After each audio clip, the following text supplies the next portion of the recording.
അമ്മേ, എനിക്ക് അമ്മയോട് ഒന്ന് രണ്ട് കാര്യങ്ങൾ ചോദിക്കാനുണ്ട്. എന്നാ മോനെ? അമ്മയല്ലേ പണ്ട് എന്നോട് കല്യാണത്തിന് മുമ്പ് പറയണത് ആഹാരം കഴിച്ചാൽ കൈ ഉണങ്ങി പിടിക്കാതെ പെട്ടെന്ന് പോയി കഴിയണം, അല്ലെങ്കിൽ സ്ത്രീധനം കിട്ടില്ല എന്ന്. എന്നിട്ട് ഞാൻ എന്നും കൈ കഴുകിയിട്ട് എനിക്ക് എന്ത് ഊന്താ കിട്ടിയത്?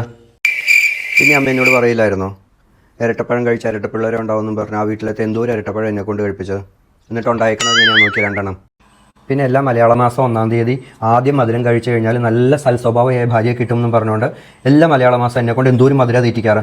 എന്നിട്ട് ഇപ്പോൾ എന്തുണ്ടായി? മധുരം മുഴുവൻ തിന്ന് ഞാൻ ഷുഗർ പേഷ്യൻ്റ് ആയി. എന്നിട്ട് എനിക്ക് കിട്ടിയത് എന്തെങ്കിലും സമാധാനം ഉണ്ടോ ജീവിതത്തിൽ?